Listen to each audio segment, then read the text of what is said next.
olisi vuorossa sitten tämä koodiosio tuosta deckbuilderista. Aloitetaan tästä load neutrals-luokasta, mikä on samalla käynnistysluokka. Se vallatailee nämä kaikki neutraalit kortit tuolta serveriltä ja muutaan ne sitten pojoiksi. Pojoissa mä oon käyttänyt apuna JSON kirjasto. Helpotti tosi paljon, kun tiedetään tää minkälaista JSONia sieltä tulee. Niin tää vaan hakee täältä URLista eka result setin, mikä sisältää nämä kaikki URLit, minkä perusteella sitten lähetetään näitä gettejä lisää ja niistä luodaan noita pojoja JSONilla. Se ei mitään sen kummempaa ole. Sitten kun se on valmis, niin lähetetään intentti, että käynnistetään toi select faction activity ja sinne lähetään neutraalit kortit. Sitten suljetaan tää luokka, koska sitä nyt ei tarvitse enää sinne palata. Tässä on tää kortti, pojoluokka. Tavallinen pojo, virusti sisältöä, suurinta osaa käytetään. Tää korttiadapteri tässä, sitä käytetään tuohon Recycle Viewin tekemiseen sitten.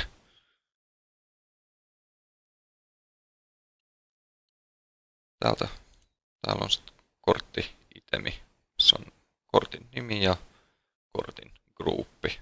Muita tietoja siihen korttiin ei sitten tulekaan siinä Recycle Viewissa, että loput aukeaa sitten sillä pitkällä painalluksella. Sijoitetaan sinne ja populoidaan ja haetaan tosiaan toi kortti-itemi sieltä. Tää Recycle Touch Listener sitten siihen Viewin, kun sieltä ei tosiaan löydy omaa luokkaa, niin joutuu tekemään tällaisen pienen viritelmän tähän. Tässä nyt tärkeimmät oli single tap up ja long press ja niitä sitten hyödynnetään siinä. Täällä on select faction activity. Tämä on niinku main-menu tavallaan, missä oli ne nappulat, mistä valittiin niitä faktioneja ja sitten oli se about. Tärkein on tämä faction urli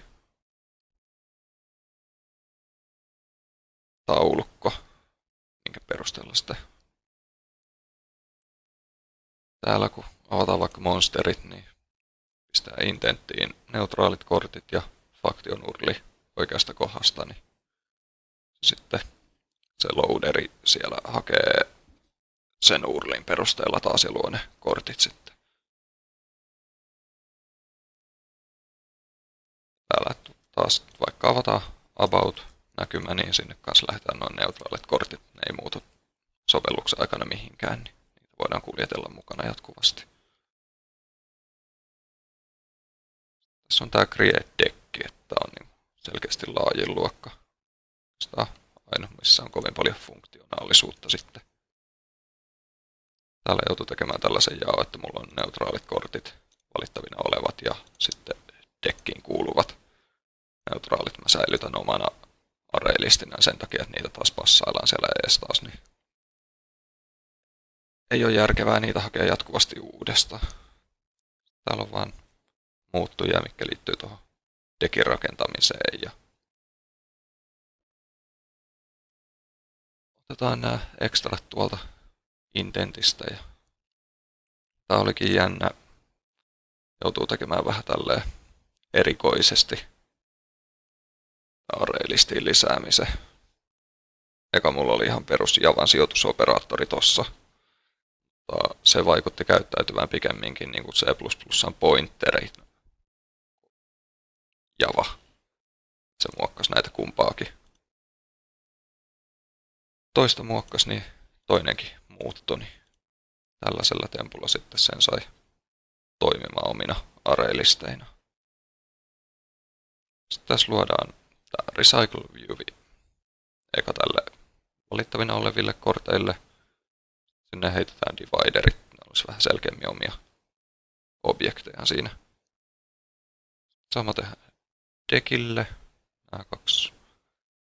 Sitten lisää click listenerit niille kummallekin. Mä päädyin käyttää on-clickia, sillä lisätään korttia ja vastaavasti poistetaan korttia. Long-clickillä sitten näytetään lisätietoja niistä korteista. Ja tässä on tää kortin lisäys. Se on vähän sekavan näköinen, kun tuossa on erinäisiä sääntöjä, että mitä kortteja saa olla ja näin poispäin. Tarkistaa, että onko liikaa kortteja ja sitten tutkitaan, että onko se kultainen, hopeinen vai pronssinen. Kultaisia sai olla se 4, niin tarkistaa, että onko kultaisten määrä oikein ja sitten tarkistaa, että löytyykö se jo tuolta deckistä. Ja jos kaikki on ok, niin lisätään se sinne deckiin ja poistetaan se tuolta valittavina olevista korteista. Ja tällaista päivitetään noita recycle viewejä. Silveri on käytännössä samanlainen kuin kultainen ja aina sitten jos tulee jotain ongelmaa, niin annetaan tollanen alertti-dialogi. Sinne passataan ihan vaan teksti ja toi viewi, mihinkä sitten näytetään. Tässä on sitten, että jos on pronssinen kortti, niin lasketaan aikaa, että kuinka monta niitä on. Ja jos niitä pystyy lisäämään, että on sillä hetkellä alta 3, niin lisätään se ja lisätään se tonne deckiin ja päivitetään se ja tarkistaa, että jo pitääkö se poistaa tuolta valittavina olevista korteista. Ja tässä sitten poistetaan korttia, että se on hyvin samantapainen. Lisätään, poistetaan ja päivitetään. Ja sitten jos se on pronssinen, niin tarkistetaan, että löytyykö sitä tuolta, tai tarviiko se lisätä tonne valittavina oleviin kortteihin. Tässä on lisätietojen näyttäminen.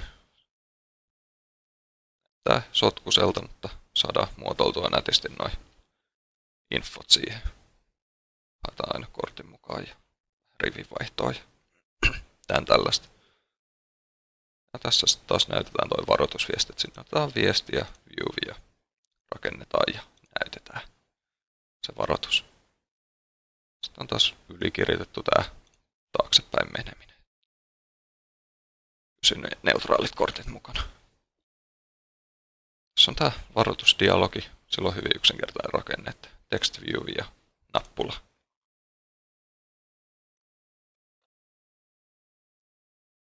Täällä oli sitten mielenkiintoinen. Mietin, että mitenkä saa kaikista kätevimmin automaattisesti linkit linkeiksi. Löytyy XML:ssä yksi rivikoodia, niin skannaa TextViewin läpi ja muuttaa linkit linkeiksi.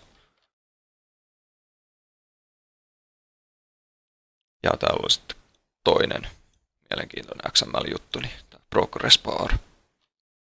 Tosi helppo saada se pyörivä juttu, mikä indikoi hyvin lataamista, niin aikaan tollasella vaan.